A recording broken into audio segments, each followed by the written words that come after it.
Lily came to the house when I was little, and I vividly remember her standing by the living room window. She seemed very well-to-do. I know she'd come down from London to visit, but what I remember most was that I was told she was Swedish. I knew it! My Uncle Mark has given me a letter to get me started. My Uncle Mark is my mum's youngest brother.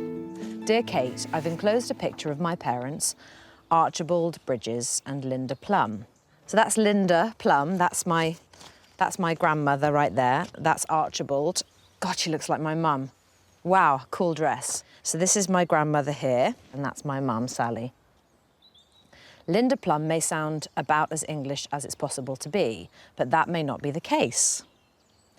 While I never met Mum's parents, they died before I was born, I did once meet her great-aunt Lily. I've never heard of Lily. Lily came to the house when I was little, and I vividly remember her standing by the living room window. She seemed very well-to-do. I know she'd come down from London to visit, but what I remember most was that I was told she was Swedish. I knew it! I do wonder where Lily and her family originally came from. Oh my God. Certified copy of an entry of death. Okay. The 29th of July, 1964, Lily, otherwise Lillian, Hellquist, female, 84 years old, widow, myocardial fibrosis, something, I can't read all that, causing the body to be buried, Swedish church, Harcourt Street, W1. So Lillian Hellquist is buried in this Swedish church in London. The Swedish church in Marylebone was built in 1911 to provide a place of worship for London's Swedish community. Kate's here to meet historian Dr. Anne Kirshen. I've been given a lead, which is I was given the death certificate of my great-great-great-aunt Lily. And apparently she's buried in the Swedish church. Let me stop you there, because sitting in this church, it's obvious you couldn't have been buried here in the middle of Marylebone. No. She was buried at Brookwood Cemetery, which is near Woking, and there was Swedish ground. Okay. So people, obviously of Swedish origin, would be buried there. Lillian's date of death, 29th of July, 64, at the age of 84. While I was checking the records at Brookwood, I came across another relative. Right. And that was the grave of Alfred Lidman, who was, in fact, your great-great-grandfather. Alfred Lidman.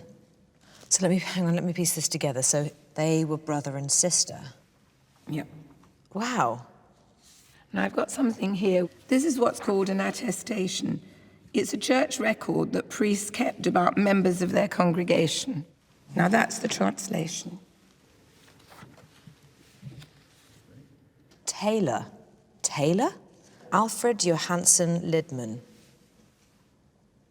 Born 1857, April the 21st, in the Ensloff parish, Halland.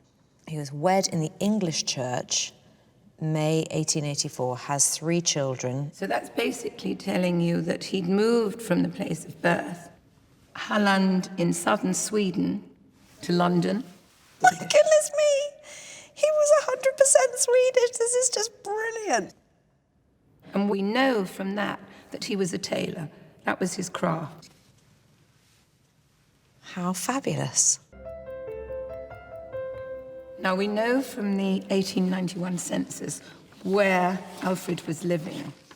In London? In London, yes. What's the red and the yellow and what are these bits on this map? There was a social scientist called Charles Booth. Booth created this map to show wealth and poverty by colour. Red was middle class and pink was doing very well. Alfred was living just along here in Great Pulteney Street. He was working in the West End, and he was probably making bespoke garments for Savile Row. So he was a Savile Row tailor? Yep. And what I've got here exemplifies the kind of garments that Alfred would have been making up, is this wonderful image of a Bond Street bow. Gosh, How decadent. But your great-great-grandfather Had a proper job. had a proper job. Well, more than a proper job. Alfred Lidman was successful. He was. He'd made the journey. And I wonder what brought him to England. I like this man. I like this man a lot. I would love to take this family line further back. Where do the Lidmans come from? What made him leave? Maybe because he had to?